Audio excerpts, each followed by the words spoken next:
याद रखिएगा। चलो कल के लेक्चर में अगर आप लोग को याद होगा तो हम लोगों ने चैप्टर नंबर 4 स्टार्ट किए थे, लॉज ऑफ मोशन। देखा जाए तो टॉपिक वाइज तो ज्यादा डिस्कशन नहीं किए थे, बट हम लोगों ने कंसेप्चुअली बहुत कुछ समझने की कोशिश की है। कल के लेक्चर में हम लोगों ने बेसिकली देखे थे 3 laws of motion, first law, second law और थर्ड लॉ।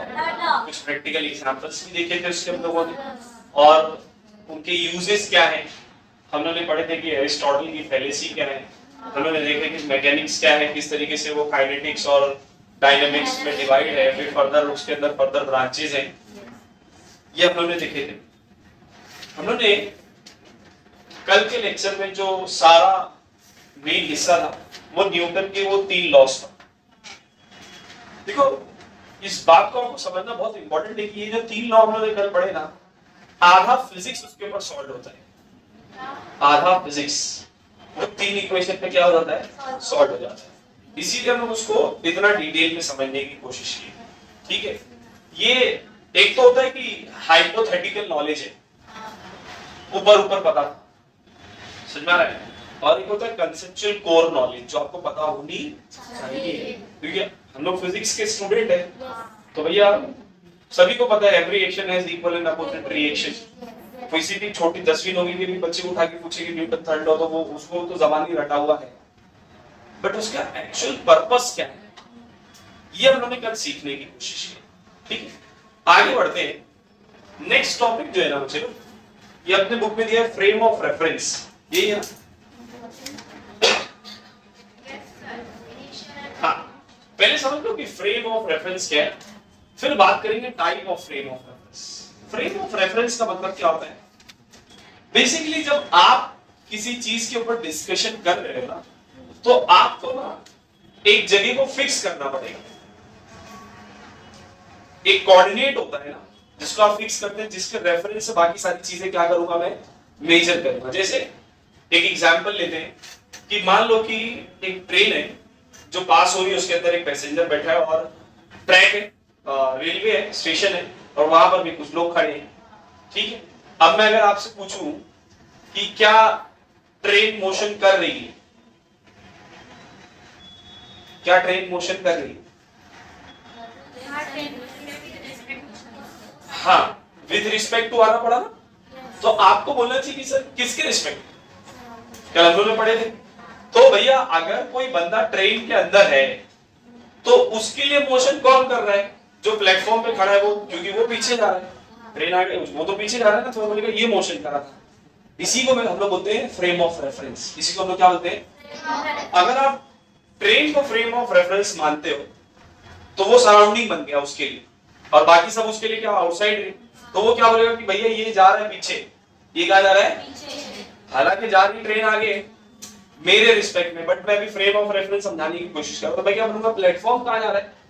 अच्छा, अगर कोई बंदा प्लेटफॉर्म पे खड़ा हो, ट्रेन को देख रहा है, मैं उस बंदे को फ्रेम ऑफ रेफरेंस मानता हूं, मतलब मैं इसके नजरिए से बात कर रहा हूं, तो उसके लिए ट्रेन मूव हो रही है। आप समझ रहे कि नहीं? इसी को हम लोग बोलते हैं फ्रेम ऑफ रेफरेंस। समझ में आ गया?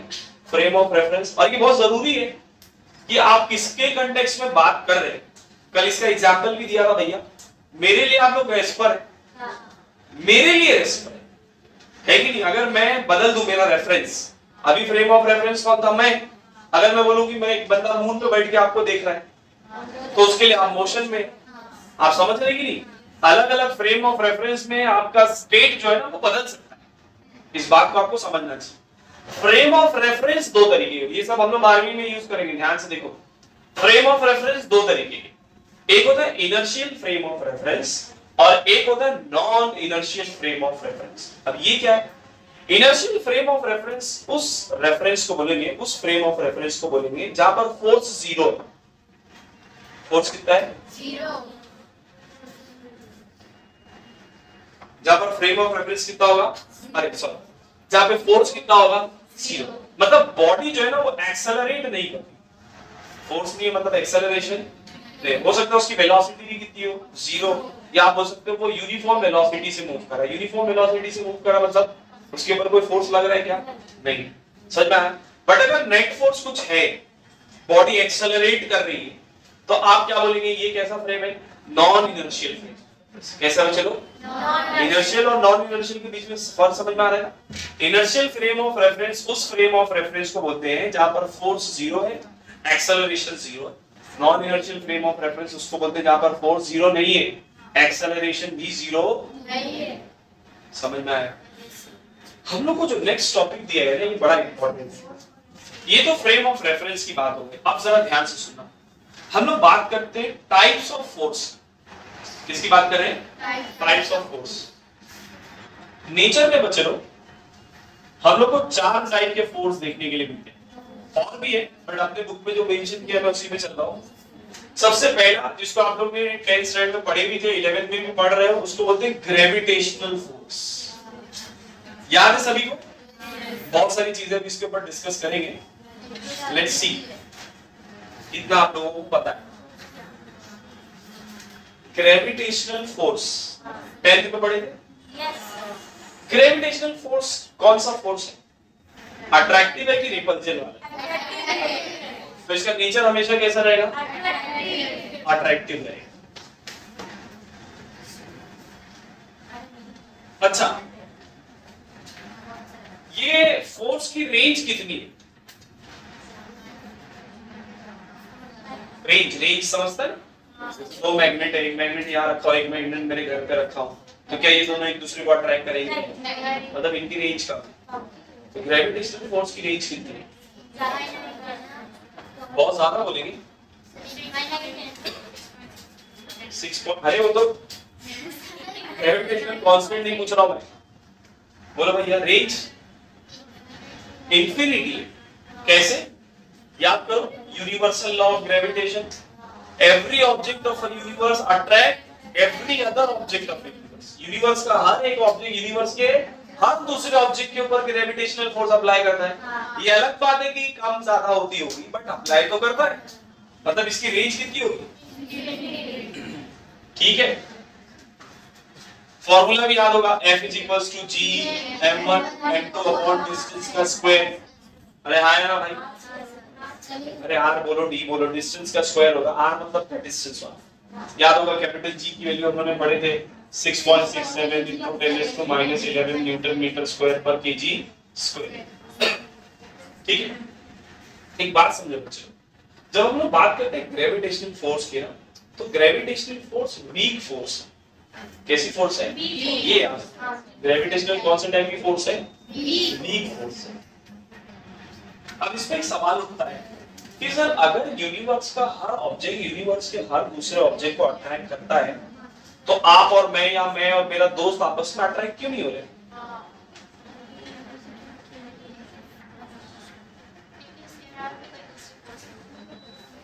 जैसे एक सवाल कि भैया सिद्दीका ये ना गलत हो गया। ठीक है, सिद्दीका और हुदा के बीच में क्या ग्रेविटेशनल फोर्स है या नहीं? है मगर दिखती नहीं है लेकिन बहुत कम। हाँ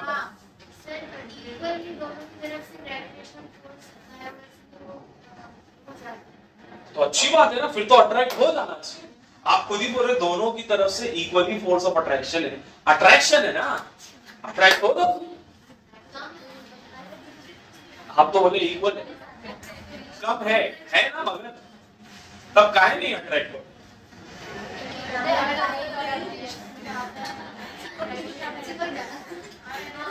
सही है ना? मैं गलत बोल रहा हूँ क्या? क्यों नहीं अट्रैक्ट? यस सर, मेरे और अर्थ के बीच में भी तो ग्रेविटेशनल फोर्स ऑफ अट्रैक्शन है ना। अर्थ मेरे को कहाँ खींच रही है? अपनी तरफ।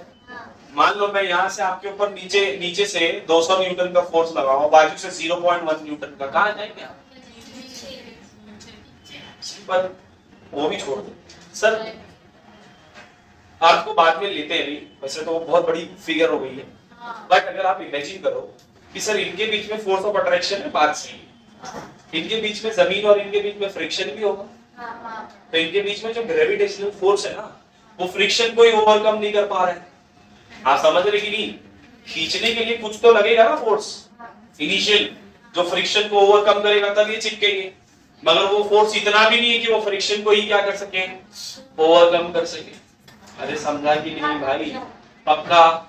कोई दिक्कत? ठीक है, समझ गया ना? तो ग्रेविटेशनल फोर्स किसका एग्जांपल है? वीक फोर्स का। दूसरा फोर्स जो अपने बुक में दिया है चलो, वो है इलेक्ट्रोमैग्नेटिक फोर्स। ये बड़ा इंपॉर्टेंट फोर्स है, इसके बारे में भी 10वीं में पढ़े हम लोग ने, चैप्टर नंबर 4।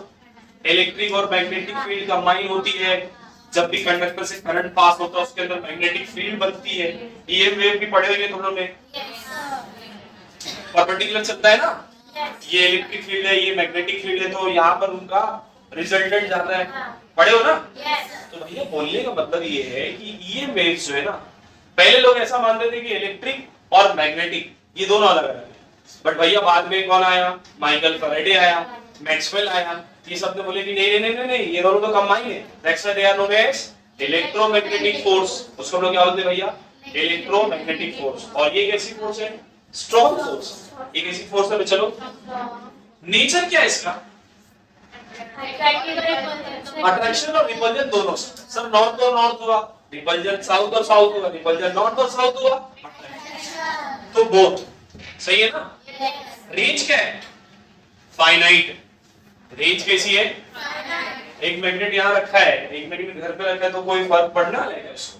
नहीं पड़ना लगेगा। एक लिमिटेड रेंज है जिसके बीच में ये फोर्स देखने मिलेगी, उसके बाद नहीं। ठीक है भैया, ये कैसी फोर्स? स्ट्रॉन्ग फोर्स है as compare to gravitational force, है ना? ठीक है भैया, बात करते हैं तीसरे टाइप की फोर्स की, स्ट्रॉन्ग न्यूक्लियर फोर्स। ये नेचर में सबसे ज्यादा स्ट्रॉन्गेस्ट फोर्स है। इसका नेचर कैसा है? अट्रैक्टिव। प्रोटॉन प्रोटॉन रिपल भी कर सकते हैं, प्रोटॉन और इलेक्ट्रॉन अट्रैक्ट भी कर सकते हैं, तो अट्रैक्टिव भी हो सकता है। बहुत लिख देता हूं, बहुत। सुनो यहाँ पे, इसका जो रेंज होता है ना मगर बड़ा कम होता है, 10 टू दी पावर -14 से भी कम होता है इसका रेंज। 10 टू दी पावर -14 मतलब समझ है ना भैया? ये कहाँ चल रहा है? न्यूक्लियस के अंदर, वहां पे प्रोटॉन और न्यूट्रॉन है, उनके बीच में जो फोर्स ऑफ अट्रैक्शन है उसको न्यूक्लियर फोर्स बोलते हैं। बहुत ज्यादा फोर्स है, बहुत ज्यादा स्ट्रॉन्ग फोर्स है, बताने की जरूरत नहीं, न्यूक्लियर बॉम्ब वगैरह हम लोग सुनते ही है। तो भैया ये बड़ी सबसे स्ट्रॉन्ग फोर्स है, सबसे ज्यादा स्ट्रॉन्ग यही है। इसके बाद आता है एक वीक न्यूक्लियर फोर्स। अब आप बोलेंगे सर ये वीक कैसे होगी? जब स्ट्रॉन्ग बोले तो वीक कैसे? याद है रेडिएशन के बारे में पढ़े थे, अल्फा बीटा गामा रेडिएशन सब लोगों ने पढ़े थे, याद आ रहा है? खुद ब खुद रेडिएशन होता है ना, आप कोई फोर्स लगाते हो, वो खुद ब खुद क्या हो जाता है, उसको धक्का देके निकाल देता है, याद आया कि नहीं? तो जब रेडिएशन होता है तो उनके बीच में भी फोर्स है, बट वो वीक फोर्स है। कैसी फोर्स है? तभी तो वो उसके साथ में जुड़ा नहीं है, नहीं तो वो रहता ना साथ में अगर स्ट्रॉन्ग फोर्स रहती तो। बट वो क्या हो जाता है, आपको ये बात तो पता है ना कि न्यूक्लियस के अंदर, अपने एटम के न्यूक्लियस के अंदर अगर मुझे एक न्यूट्रॉन ऐड करना है तो कितना हाई पावर चाहिए मुझे, कितनी एनर्जी चाहिए, है कि नहीं? एक न्यूट्रॉन को निकालना है तो बड़ी एनर्जी लगेगी। तो बोलने का मतलब ये है कि ये स्टेबल ऑब्जेक्ट को जब तोड़ने का काम करो तो बड़ा पावर लगता है, बट जब वो अनस्टेबल होता है तो वो खुद ही क्या कर देता है। याद है ना, हम लोग पढ़े थे रेडियोएक्टिव सब्सटेंस जो होते हैं वो कैसे होते हैं, उनकी न्यूक्लियस की जो कैपेसिटी है उससे ज्यादा प्रोटॉन और न्यूट्रॉन भरे होते हैं उनके अंदर, वो रख नहीं पाते। वो क्या होता है, फिर धक्का मार के निकाल देते, चल बे, जबरदस्ती का जगह घेर के रखा है, सोने नहीं मिल रहा हम लोग। अब ये रूम की कैपेसिटी है ना, जैसे ये रूम में 60 लोग बैठ सकते हैं, ठीक है? मैंने बोला कि मैंने 500 लोग को बिठाया, एक के ऊपर एक बिठाया, ठूस ठूस के। अब मान लो कि खिड़की में ग्रिल नहीं लगी है, क्या होगा? सर वो 4-5 को तो नीचे फेंक देंगे, जब तक के जगह नहीं होगी तब तक के फेंकते रहेंगे। कोई कुछ कर रहा नहीं है, वो उसको धक्का दे रहा है, इसको धक्का दे रहा है, वो अपने आप 4-5 नीचे गिरे। यही होता है रेडिएशन के अंदर भी, यही होता है किसके अंदर? रेडिएशन के अंदर भी। Alpha radiation, beta radiation, gamma radiation जो हम लोगों ने पढ़े थे, पॉजिटिव नेगेटिव या न्यूट्रल पार्टिकल, न्यूट्रॉन भी निकलता है कभी-कभी, प्रोटॉन इलेक्ट्रॉन्स ये निकलते हैं और रेडिएशन एमिट होता है, जिसकी वजह से उनका मास धीरे धीरे क्या होता है, कम हो जाता है। जब वो स्टेबल हो जाते हैं तो रेडिएशन एमिट करना बंद कर देते हैं। बट ये कैसा है, अपने आप हो रहा है ना, इसीलिए हम इसको क्या बोलते हैं, वीक न्यूक्लियर। इसका रेंज और भी कम होता है, 10 टू द पावर -16 से भी कम होता है। समझ में आ रहा है कि नहीं? हाँ या ना बच्चों? 4 टाइप के फोर्स अपने बुक में यहाँ पर एक्सप्लेन किया था। पहला ग्रेविटेशनल, दूसरा इलेक्ट्रोमैग्नेटिक, तीसरा स्ट्रॉन्ग और चौथा वीक। आगे बढ़ते हैं। 2 टाइप के और फोर्स एक्सप्लेन किए हैं, contact and non contact force. अब ये क्या है? अरे भैया सुनो, नाम में इसका आंसर छुपा है। जब 2 ऑब्जेक्ट के बीच में फिजिकल कांटेक्ट होकर फोर्स अप्लाई होगा तो हम लोग क्या बोलेंगे, कांटेक्ट फोर्स है। और अगर नहीं है तो, जैसे एग्जांपल ग्रेविटेशनल फोर्स आपके और अर्थ के बीच में है ना, दिखता है, तो किसका एग्जांपल है, नॉन कांटेक्ट का। इलेक्ट्रोमैग्नेटिक फोर्स दिखता है, मैग्नेट को चिपका लेता, दिखता है क्या फोर्स आपको, non contact force. Strong nuclear force या स्ट्रॉन्ग वीक न्यूक्लियर फोर्सेस किसके एग्जांपल में, नॉन कांटेक्ट। कांटेक्ट का एग्जांपल किया, जैसे मैं उदा को धक्का दे दिया था, मैंने धक्का दिया, फिजिकल ऑब्जेक्ट ने कांटेक्ट किया ना, इसीलिए इसमें क्या बोलेंगे, कांटेक्ट। अरे समझा कि कांटेक्ट और नॉन कांटेक्ट फोर्स क्लियर है? ठीक है। और 2 टाइप के फोर्स होते हैं, रियल एंड सीडो। ये भी बहुत बार सुनोगे। देखो सीडो का मतलब होता है फॉल्स, इमेजिनरी नहीं है वो। सीडो का मतलब क्या है, रियल फोर्स, जिसके ऊपर बात कर रहे थे कि भैया जो हम लोग अप्लाई कर रहे हैं, जो दिख रहा है हम लोग को, उसको हम लोग क्या बोलते हैं, रियल फोर्स। सीडो फोर्स क्या होता है, याद है, इमेजिनरी नहीं। कल हम लोग ने याद है वो इनर्शिया वाला एग्जांपल देखे थे, आप बस में चढ़े, बस वाले ने जब गाड़ी एक्सीलेरेट किया तो आप पीछे चले गए, आपको फोर्स दिखा मगर आपके ऊपर फोर्स तो लगा था, तो ये किसका एग्जांपल है, सीडो फोर्स का।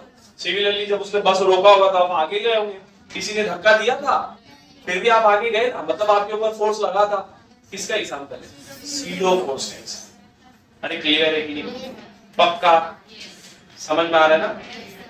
और 2 टाइप के फोर्स हैं, इसको सुनो बड़ा ध्यान से, एकदम ध्यान से सुनो। Conservative and non conservative force. एकदम ध्यान से कंसेप्ट को समझो। कंजर्वेटिव फोर्स किसको बोलते हैं, ऐसा फोर्स जहां पर वर्क डन जो है ना, वो पाथ पर डिपेंड ना करता हो। वर्क डन किस पे, पाथ पर डिपेंड ना करता हो, ऐसे फोर्स को तो क्या बोलते हैं, कंजर्वेटिव फोर्स बोलते हैं। क्या बोलते हैं इसको, एक एग्जांपल देता हूं। मान लो कि एक ऑब्जेक्ट ए पॉइंट पर है, उसको मेरे को बी पर लाना है, और मेरे पास 3 रास्ते हैं, ए से बी, या फिर ये वाला रास्ता, या फिर मैं ये वाला रास्ता ले लूं। 3 रास्ते मेरे पास। अगर मैं आपसे पूछूं, मैं इसको धक्का देके लेके जाने वाला हूं, ठीक है, मैं आपसे पूछूं कि क्या इसमें वर्क डन तीनों जगह अलग अलग होगा, सोच समझ के बोलिए। वर्क का फॉर्मूला क्या होता है, फोर्स इनटू डिस्प्लेसमेंट, सही है ना? डिस्प्लेसमेंट तो यही रहेगा, displacement is what, shortest path between initial and final position. Sir आप यहां से जाओ, यहां से जाओ, यहां से जाओ, मेरे लिए डिस्प्लेसमेंट तो हमेशा क्या रहेगा, वही, मतलब डिस्प्लेसमेंट बदलने वाला। अच्छा धक्का देने के लिए फोर्स लगेगा, वो अलग अलग लगेगा क्या, फोर्स भी क्या रहेगा, सेम। मतलब सर यहाँ पर work done during 1 is equals to work done during 2 is equals to work done during, अरे हाँ या ना, work done does not depend upon path इस केस में, अरे हाँ या ना? ध्यान से सुनना, इसको हम लोग क्या बोलते हैं, कंजर्वेटिव फोर्स बोलते हैं। क्या बोलते हैं इसको? इसको एक तरीके से और बोल सकते हैं कि अगर कोई क्लोज पाथ हुआ, कैसा पाथ हुआ, तो उस केस में अगर कंजर्वेटिव फोर्स होगा तो वर्क डन 0 होगा। ध्यान से सुनना, कंजर्वेटिव फोर्स होगा तो वर्क डन कितना होगा, जैसे मैं बोलता हूं, मैं ए से बी पे आया, बी से मैं सी पे गया, और मैं सी से वापस कहां पर आ गया, ए। डिस्प्लेसमेंट कितना, 0। डिस्प्लेसमेंट कितना, 0। तो वर्क भी कितना, 0। बट ये कब होगा, जब वो कंजर्वेटिव फोर्स होगा तब। अब आप बोलेंगे सर फिर ये नॉन कंजर्वेटिव क्या है, इसको समझो। नॉन कंजर्वेटिव फोर्स एग्जांपल लेते फ्रिक्शन। क्या लेते हैं चलो? फ्रिक्शन। जैसे मैं अगर इसको धकेल के आगे लेके जा रहा था तो फ्रिक्शन कहां लगेगा? पीछे, है ना? आप जिस डायरेक्शन में फोर्स लगाते हो उसके अपोजिट डायरेक्शन में क्या लगता है? फ्रिक्शन अपोज करता है ना। तो भैया यहाँ का कुछ फ्रिक्शन होगा, अरे हाँ ना बोलो, यहाँ पर भी कुछ फ्रिक्शन होगा, उस फ्रिक्शन की वजह से वर्क हुआ होगा ना, फ्रिक्शनल फोर्स की वजह से यहाँ पर भी कुछ फ्रिक्शनल फोर्स हुआ होगा, हाँ या ना? क्या वो जीरो है? अरे भैया फ्रिक्शनल फोर्स याद है ना, म्यू इंटू एस। म्यू बोल तो coefficient of friction, S P sorry, F is equal to mu into N होता है। पढ़े होंगे नहीं फ्रिक्शनल फोर्स? ये अलग मसला है। ये फ्रिक्शनल फोर्स का फॉर्मूला होता है म्यू इनटू एन। एन बोले तो नॉर्मल रिएक्शन जो उस बॉडी को मिल रहा है। देखो जितना ज्यादा मास रहेगा उतना ज्यादा फ्रिक्शन होता है। समझ में आ रहा है? एन की जगह आप mg भी लिख सकते हो। क्या लिख सकते हो? तो mu mg is what? Frictional force. क्या इसमें डिस्प्लेसमेंट है? यहाँ पर फ्रिक्शनल फोर्स किस पे डिपेंड करता है? कोएफिशिएंट ऑफ फ्रिक्शन म्यू पे। इसको क्या बोलते हैं लोग? Coefficient of friction. एन की जगह आप लिख सकते हो m इनटू g। m बोले तो मास, g बोले तो ग्रेविटी। कहीं पे डिस्प्लेसमेंट, आप समझो इस बात को। फोर्स आ रहा है ना, म्यू mg पे डिपेंड करता है और हर बार रहेगा फ्रिक्शनल फोर्स। समझ रहे कि मैं क्या बोल रहा हूं? हर बार क्या रहेगा? Frictional force. वो तो जीरो, अरे समझा कि नहीं? तो इसीलिए इसमें वर्क डन जीरो होने वाला। तो ये जो फोर्स हुआ ना फ्रिक्शनल फोर्स, ये किसका एग्जांपल हुआ? नॉन कंजर्वेटिव फोर्स का एग्जांपल। क्योंकि यहाँ पर वर्क डन जीरो नहीं है, यहाँ पर वर्क डन जीरो। अरे ऑफ कोर्स है ना सर, मैं जैसे अभी मैं ए से बी लेके गया था तो भैया यहाँ पर फ्रिक्शन होगा, यहाँ पर कुछ तो फ्रिक्शन होगा। जितना ज्यादा दूर तक के चलूंगा उतना ज्यादा फ्रिक्शन होगा। यहाँ पर भी फ्रिक्शनल फोर्स होगा, यहाँ पर भी, तीनों जगह अलग अलग फ्रिक्शनल फोर्स होगा। Of course sir, frictional force अलग होगा तो वर्क डन भी क्या होगा? अलग अलग होगा। इसीलिए हम लोगों ने क्या बोले इसको? Non conservative. क्या बोले इसको? याद रहेगा। तो दो तरीके से बोल सकते हैं। कंजर्वेटिव फोर्स बोले तो पहला क्या बोला मैंने? जिसमें नेट वर्क डन जो होगा वो पाथ पर डिपेंड नहीं करता। या यूं बोलो कि क्लोज लूप के अंदर वर्क डन कितना होगा? जीरो। दोनों स्टेटमेंट हो सकते। और नॉन कंजर्वेटिव फोर्स इसी का उल्टा, वर्क डन क्या होगा? अलग अलग होगा। कंजर्वेटिव फोर्स ऐसा फोर्स है जहां पर वर्क डन पाथ पर डिपेंड नहीं करता। एग्जांपल लेते हैं, जैसे मान लो अगर आप किसी ऑब्जेक्ट को उठाकर ऊपर रख रहे हो, किसी ऑब्जेक्ट को उठाकर आप कहां पर रख रहे हो? हाइट पर। तो आपको पता है कि इसको रेजिस्ट करने वाला सिर्फ कौन सा फोर्स था? ग्रेविटेशन है कि नहीं? तो आप जब उसको ऊपर लेकर जा रहे हैं तो मेरे को वर्क डन किसके अगेंस्ट में करना पड़ेगा? ग्रेविटेशनल फोर्स के अगेंस्ट में, है कि नहीं? देखो फोर्स मैं कहां पर लेके जा रहा हूं, मेरा वर्क डन उसी पे डिपेंड करता है, इस पर ग्रेविटेशनल फोर्स पर। रास्ते पे डिपेंड करता है कि मैं ऐसा लेके जाऊं या ऐसा लेके जाऊं। आप समझ रहे कि नहीं? मैं ऐसा लेके जाऊं और यहां रख दूं, ऐसा लेके जाऊं ये यहां रख दूं, या फिर सीधा ऊपर रख दूं। तीनों ही केस में उसको फोर्स किसके अगेंस्ट में, वर्क किसके अगेंस्ट में करना है? Gravitational force. सही है कि नहीं? बोलने का मतलब ये है कि इस केस में जो ग्रेविटेशनल फोर्स होगा उसी के अगेंस्ट में सिर्फ काम करना है, irrespective of path. Irrespective of, तो यहां पर जो फोर्स है ना, इसको आप क्या बोलेंगे? Conservative force. क्या बोलेंगे इसको? समझ में आ रहा है कि? अगर मैं आपको बोलूं कि यही ऑब्जेक्ट को मैं नीचे लेकर आ रहा हूं, ध्यान से सुनना। जब आप उसको नीचे लेकर आ रहे हैं, नीचे कौन लेकर आएगा? Gravitational force. मतलब इस बार क्या work is done by the gravitational force, उसको नीचे लेके आने के लिए। बट इस बात को समझो, इस बार उसको दो काम करना। पहला काम जो उसको नीचे लेकर आना, एयर उसको रेजिस्ट कर रही हो, अरे हाँ है ना, तो रोक रहा होगा एयर। तो यहां पर जो आप काम करेंगे ना, जो पोटेंशियल एनर्जी बदलने वाली है मेरी, वो दो जगह यूज हो जाएगी। पहला कहां पर? वर्क डन में। दूसरा कहां पर? उसके दूसरे वाले वर्क डन में जो फ्रिक्शन की वजह से। किसकी वजह से? समझ रहे हैं क्या बोल रहा हूं?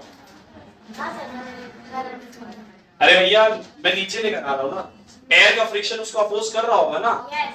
एयर का फ्रिक्शन क्या कर रहा है? उसको रोक रहा है। तो मैं यही बोल रहा हूं कि जो फ्रिक्शनल फोर्स है जो उसको क्या कर रहा है? रेजिस्ट कर रहा है, उसके अगेंस्ट में भी तो काम करना पड़ेगा ना उसको।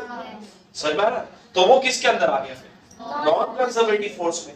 क्योंकि सर इस बार वो पाथ पे डिपेंड करेगा, क्योंकि अगर आप ऐसा लेकर आए तो अलग रेजिस्टेंस, अलग फ्रिक्शन, ऐसा लेकर आए तो अलग फ्रिक्शन, ऐसा लेकर आए तो समझ रहे कि नहीं मैं क्या बोल रहा हूं? तो भैया बोलने का ये मतलब है बच्चों कि अगर मैं कोई भी काम कंजर्वेटिव फोर्स से करता हूं, ध्यान से सुनना, बड़ी इंपॉर्टेंट स्टेटमेंट बोल रहा हूं, तो उस सिस्टम की जो टोटल एनर्जी रहती है वो हमेशा क्या रहती है, सेम। या मैं यूं बोलूं कि उसकी जितनी काइनेटिक एनर्जी चेंज होती है वो पूरी किसमें कन्वर्ट हो जाती है, पोटेंशियल एनर्जी।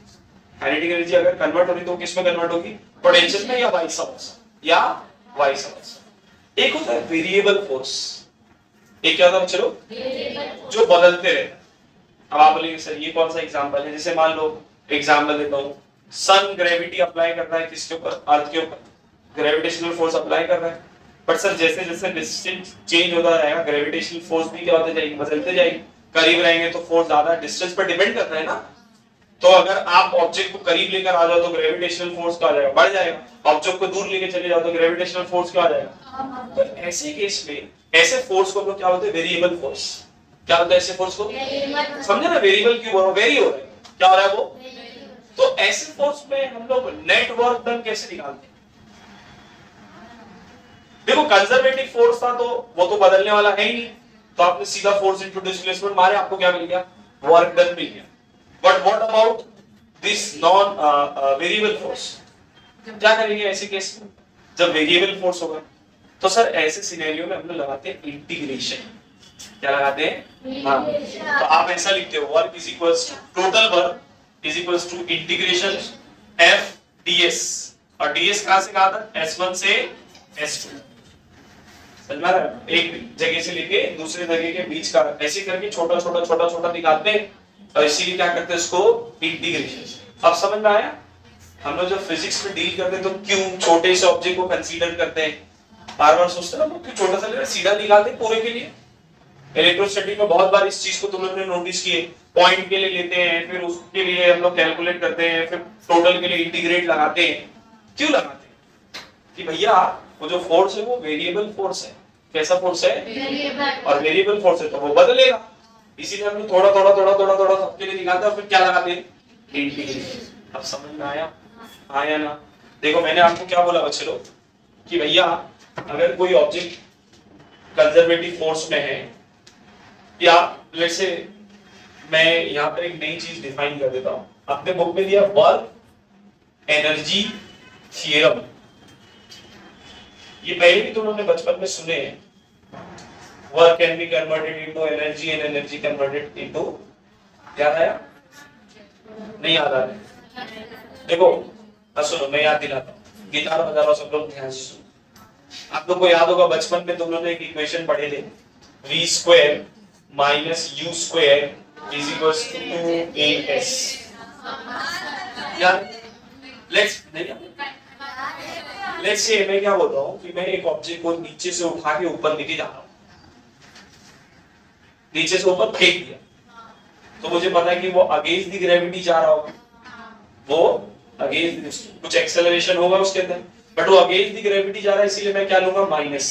क्या ले लूंगा मैं, माइनस। तो मैं यहां पर लिख देता हूं v square minus u square minus as। ये माइनस क्यों लिखा सकता हूं, क्योंकि वो अगेंस्ट अपोज कर रहा है इसके। मैं दोनों साइड हाफ m से मल्टीप्लाई करता हूं, multiply by half m both the side. तो यहां पर क्या होगा, half m v square minus u square half m 2 या माइनस 2s लिखूं चलेगा ना, मल्टीप्लिकेशन में हो। तो अगर मैं माइनस को इधर भेज दूं तो ये माइनस है तो ये प्लस हो जाएगा, और ये प्लस है तो ये क्या हो जाएगा, half u square minus v square is equals to half m a 2s, 2 से 2 कैंसिल, हाफ सॉरी m भी था, m खा लिया मैं, सॉरी। इसको अंदर मल्टीप्लाई करो, half m u square minus half m v square, सही है। m इंटू a को क्या बोलते हैं, फोर्स, और s क्या होता है, डिस्प्लेसमेंट, सही है ना। अच्छा यार ये देखो ये क्या है बच्चों, चेंज इन काइनेटिक एनर्जी, ये क्या है, अगेंस्ट में था इसीलिए हाफ m v स्क्वायर पहले आया, अगर नीचे गिरता तो हाफ m v स्क्वायर पहले आता, हाफ m v स्क्वायर बाद में। बेसिकली ये है क्या, change in kinetic energy.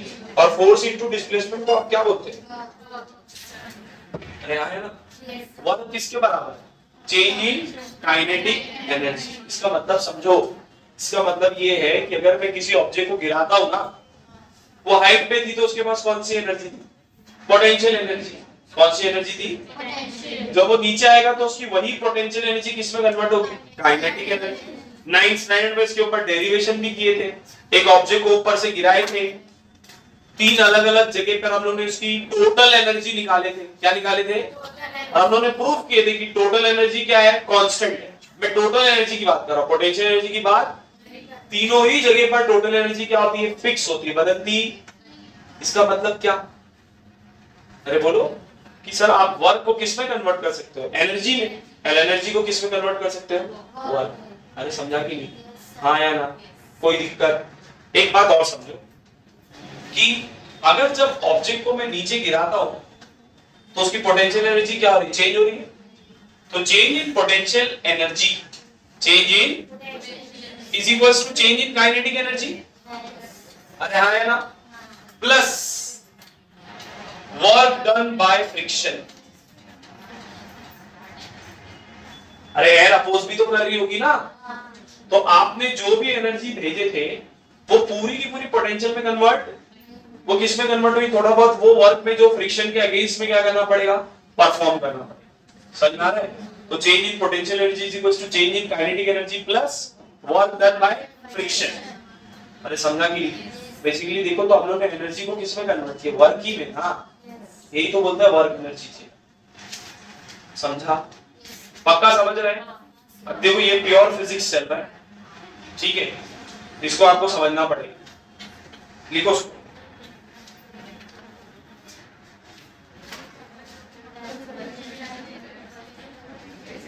Next topic है conservation of linear momentum. Conservation of linear momentum, यही टॉपिक हम लोग वापस से पढ़ेंगे 12th में, बस एंगुलर मोमेंटम। हाँ अरे ये लीनियर है ना, एंगल में कहाँ खेल रहे हैं, एंगल्स में चले गए कहीं पे नहीं ना। याद सुनो मेरी बात सुनो, कंजर्वेशन ऑफ लीनियर मोमेंटम क्या होता है गर्ल्स, कल मजा मजा करके पढ़ रहे थे, आज टॉपिक चल रहा है तो पता ही नहीं रहे सर टॉपिक क्यों पढ़ा रहे सर। सुनो यहाँ कंजर्वेशन ऑफ लीनियर, अभी मजा आ गया, मैं तुम लोग के लेवल पे आ रहा हूं, ये ऐसा मत बोला, बेइज्जती फील होती है, ठीक है।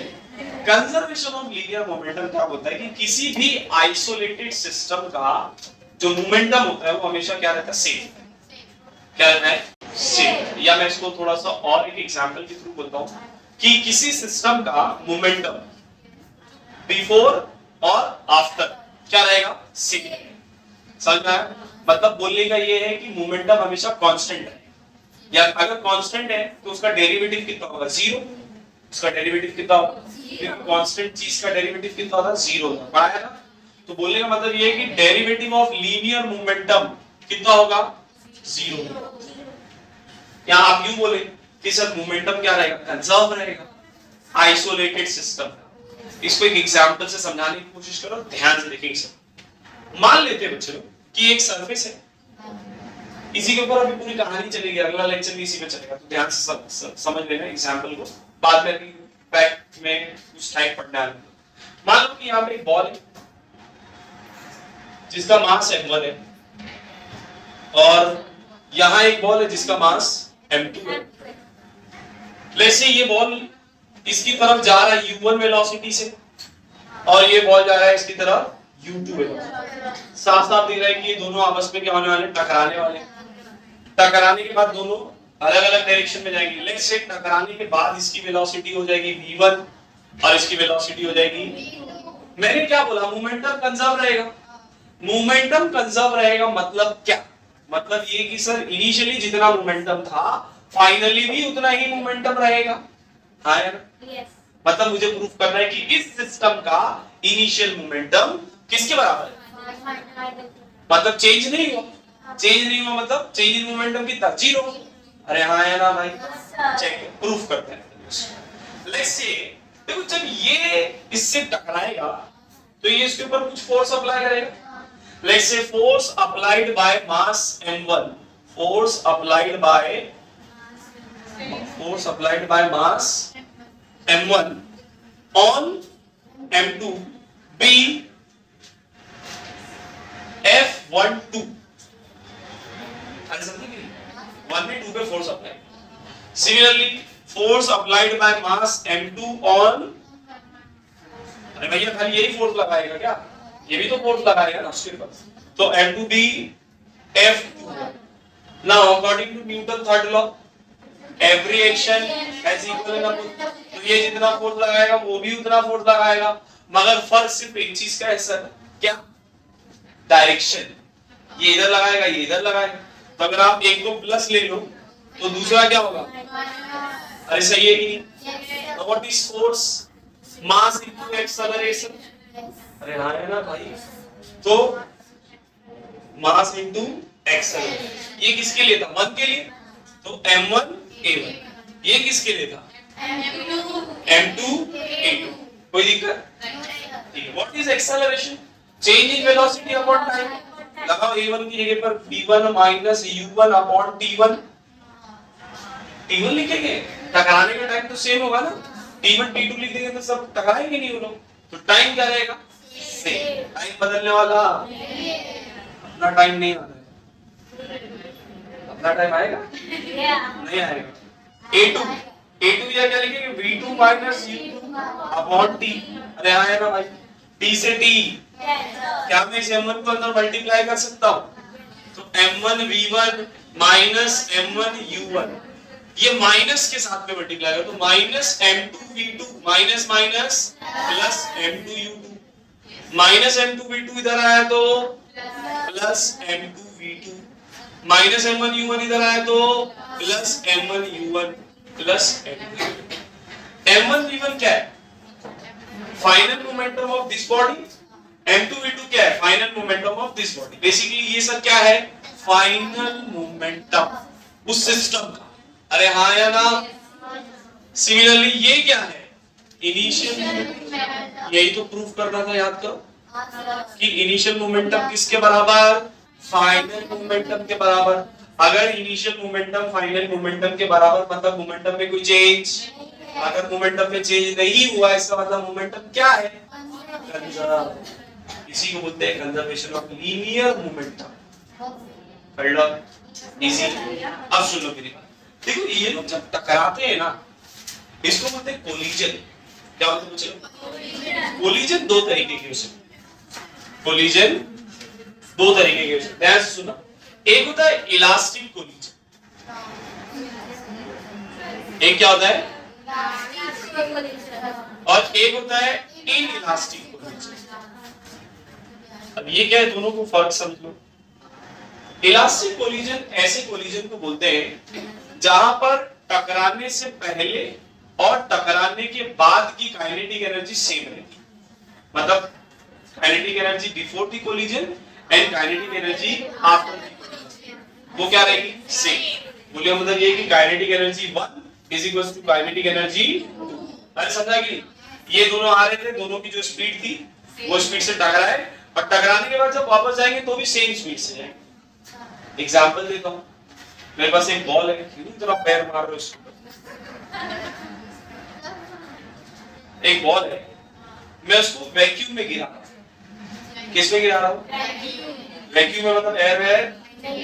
भैया मैं उस बॉल को गिराया, बॉल नीचे जाएगा, टप्पा खा के वापस उतनी ही हाइट पर आएगा क्योंकि फ्रिक्शन। सही बात है कि मतलब जितनी स्पीड से गया था उतनी स्पीड से आया। काइनेटिक एनर्जी क्या है? टकराया था ना, कोलिजन हुआ, बट सब कोलिजन से पहले और कोलिजन की बाद की काइनेटिक एनर्जी क्या थी? सेम। तो ऐसे कोलिजन को क्या बोलेंगे? क्या बोलेंगे? ऐसा कोलिजन जिसमें काइनेटिक एनर्जी लॉस हो, मतलब पहले जितनी थी बाद में उतनी, तो ऐसे कोलिजन को क्या बोलते हैं? मतलब काइनेटिक एनर्जी 1 ज्यादा है किससे?